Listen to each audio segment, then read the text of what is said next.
The library is open and I can't wait to spy on some book lives. My fellow nosies, let's see how messy this one gets. This one is Fair Trade, the Atlanta Demon series.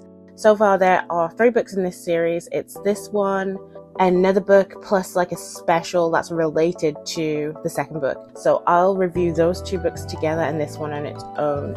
This one surrounds Drew. He is a professional football player, so this is a sports romance. Drew should be living his best life when he's not on the field, but instead he has a lot of issues. A lot of them are surrounding finances. Because of the position that he's in, he's obviously making a lot of money and a lot of people depend on him. Because of that, it does feel like he's getting taken advantage of a little bit, and he's starting to get more and more resentful of his family members. On top of that, he is also being accused of being the father of a baby to this woman who just so happens to be the daughter of the owner of his team. And this causes him a bunch of extra trouble as well. So he just feels like his life is just going completely out of control.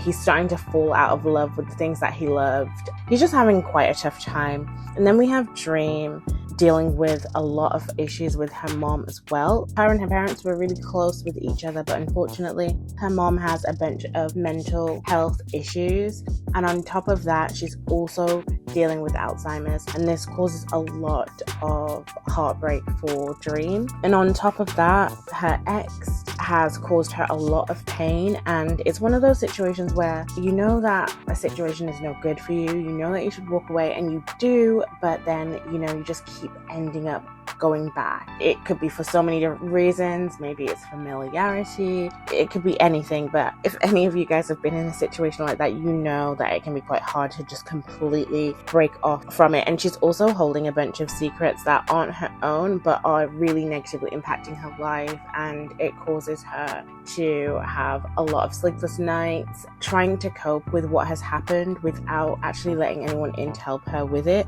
So Drew and Dream meet when they're both going through such a hard time, and then when they meet each other, although they have almost an instant connection, they are not fully ready to jump into anything together.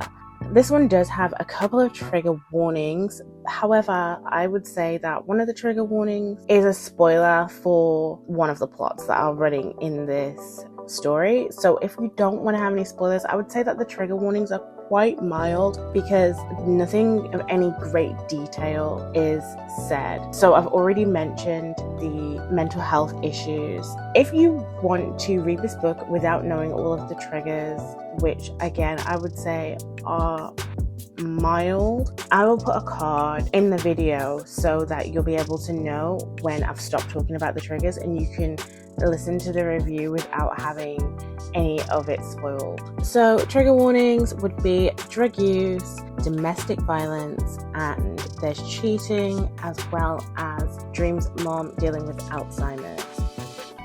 Okay, so the negatives of this book, I felt like there was a couple of mistakes here and there that weren't caught by the editor, but it was no real big deal. And then I would say that Drew and his older sister have an issue, and it's just put to bed so simply for me, and it's just like a kind of half-assed conversation, and I don't really feel like Drew's sister took any accountability for what she did, and it just felt like a bad conclusion. It felt like it was sending the wrong message, that Drew was just going to forever get taken advantage of. Although they do give us a little bit of information into the future of his sister, but I still felt really dissatisfied that that was put to bed so easily, given what she did and how hurtful what she did was. So I didn't really like that. The positives, I would say that both of the main characters develop. Obviously, Drew is spiraling. He manages to get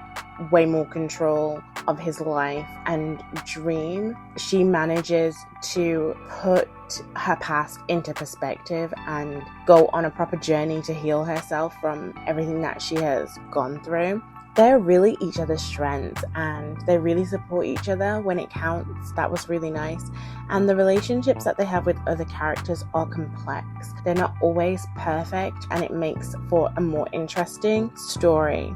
And I really felt like there was a message in here for readers that might be going through some of the issues that were brought up in the book. I felt like it was handled really nicely. And of course, there was great chemistry between the characters. Everyone felt like a real person in this book. For my rating, I had way more positive things to say than negative things about this book, and I would give it a nice solid 4. It was enjoyable. It concluded well. It's not a happily ever after, it's a happily for now, and I'm guessing that they will expand on this in the next book, because the next book follows Juice, who is Dream's best friend, and Koya, who are mentioned in the book. Koya less than Juice, but you hear about both of them. So because they're connected to our two main characters from this book, I know that they're going to be featured in the next one, and we'll be able to see how their life continues. I will say though, in this book, like the whole way through, Drew is threatening, and I take it as a threat.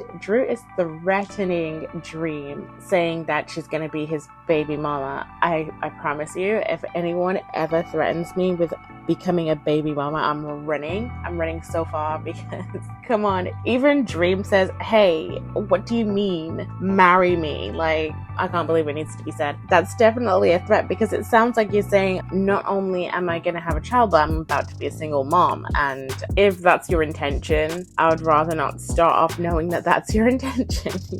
Overall though, I liked this couple. They were very cute together and they had really nice chemistry. I love that they became friends first before anything else. Really best friends. This book was so nice, such a nice read. It's actually a reread for me. I've read this book before, but because I wanted to review it for the channel, I wanted to have everything fresh in my mind, so I decided to read it again before making a review, and I'm so happy that I did, because there was a couple of things that I forgot happened, and I would not have even been thinking about it when making my review. Now we're done. On to the next.